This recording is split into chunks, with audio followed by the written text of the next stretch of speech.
एक ऐसा संगठन है जिसका मूल उद्देश्य है समरस और समर्थ भारत के निर्माण में समाज का भी योगदान हो। भारत जो है वो संतों की भूमि है, महापुरुषों की भूमि है, तपस्वियों की भूमि है और उन्होंने अपने संदेश को पूरे विश्व को दिया है, पूरे विश्व कल्याण के लिए दिया है। लेकिन हमने उन महापुरुषों को, उन संतों को कहीं ना कहीं अपनी जातियों में बांट के कुछ गलतियां की हैं। इसलिए सब सबको जाने और सब सबको माने, इस ध्येय के लिए संगठन काम कर रहा है। हमारे भारत देश में ऐसे अनेक पूज्य और महानुभाव संत हुए जिन्होंने अद्वैत ईश्वरवाद का सिद्धांत दिया, ये बताया कि ईश्वर को पाने के रास्ते अलग अलग हो सकते हैं, ईश्वर एक है। और अपने संदेशों के ज़रिए पूज्य संतों ने समाज में समरसता और अलग अलग वर्गों में बटे हुए समाज को एकजुट करने का प्रयास किया। और एक इसी तरह का प्रयास जो है एक संगठन समरसता सेवा संगठन की ओर से किया जा रहा है, जो हर महापुरुष की जयंती आने पर विचार संगोष्ठियाँ भी करता है और लगातार अद्भुत और अनूठे आयोजन किए जा रहे हैं। समरसता सेवा संगठन के अध्यक्ष संदीप जैन जी इस वक्त हमारे साथ हैं। पहले तो मैं ये जानना चाहूँगा कि अपने आप में ये कार्यक्रम जो है और आपका संगठन है एक अलग ध्येय को लेकर चल रहा है, क्या आप लोग चाहते हैं, इसका मूल मंत्र क्या है? धन्यवाद बिजन जी। समरसता सेवा संगठन एक ऐसा संगठन है जिसका मूल उद्देश्य है समरस और समर्थ भारत के निर्माण में समाज का भी योगदान हो। और जब समाज का योगदान हो तो समाज का योगदान कैसे? तो सब सबको जाने और सब सबको माने, ये हमारा मूल मंत्र है। भारत जो है वो संतों की भूमि है, महापुरुषों की भूमि है, तपस्वियों की भूमि है और उन्होंने अपने संदेश को पूरे विश्व को दिया है, पूरे विश्व कल्याण के लिए दिया है। लेकिन हमने उन महापुरुषों को, उन संतों को कहीं ना कहीं अपनी जातियों में बांट के कुछ गलतियां की हैं, जिसके कारण कहीं ना कहीं जाति भेद, वर्ग भेद भी सामने आता है। लेकिन देश तभी ऊंचाइयों पहुंचेगा जब हम समरस होंगे, एक साथ होंगे।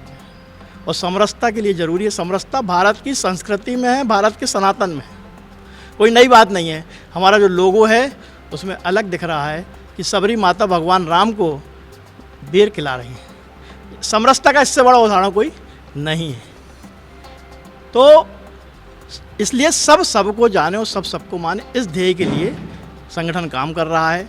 इसके पीछे जो विचार गोष्ठियाँ होती है उसका उद्देश्य यही है कि हम उनके विचारों को सर्व समाज के बीच में विद्वान वक्ताओं के माध्यम से ले जाएं और लोग उनको जानें, उनको मानें और एक समरस समाज के निर्माण में अपना योगदान दें। संत नामदेव जी महाराज की जयंती के पूर्व संध्या पर भी एक कार्यक्रम हुआ और हमने देखा कि इन कार्यक्रमों में अलग अलग समाज से आने वाले लोगों का भी सामूहिक तौर पर एक सम्मान समारोह होता है। तो ये भी समरसता कायम करने या बढ़ाने का एक तरीका है? निश्चित तौर पर आज जैसे संत नामदेव जी की जयंती पे जो कार्यक्रम हुआ उसमें हमने ऐसे रागी जत्थों के प्रमुखों का भी सम्मान किया जो संत नामदेव जी की वाणी को जन जन तक पहुंचाते हैं और उस समाज के उन विशिष्ट जनों का सम्मान करते हैं जो वास्तविक रूप से समाज सेवा में अपना योगदान देते हैं। समाज सेवा बहुत कठिन काम है, लोग अपना समय देते हैं समाज को एकजुट रखने में, सबको धर्म के मार्ग पर ले जाने में,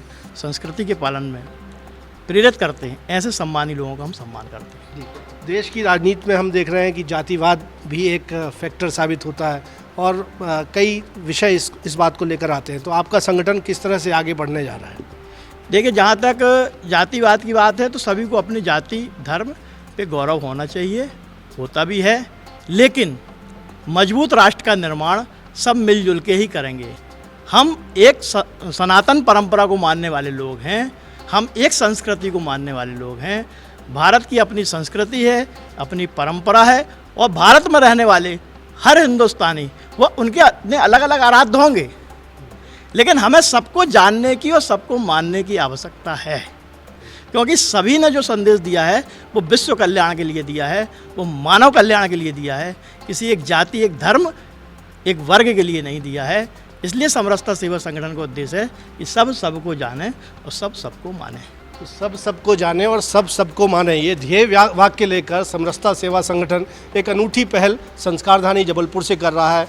अलग अलग जो धर्मगुरु हैं या हम कहें कि पूज्य संत हैं, उनकी जयंती के मौके पर समाज के अलग अलग वर्गों से, जाति वर्ग से आने वाले लोगों को भी एक मंच दिया जाता है और समाज में समरसता कायम करने की ये पहल समरसता सेवा संगठन की ओर से की जा रही है, जो जाहिर सी बात है कि भारत देश के लिए अच्छी पहल ही साबित हो सकती है। कैमरामैन सतीश सराटे के साथ विजेंद्र पांडे, IBC 24 जबलपुर।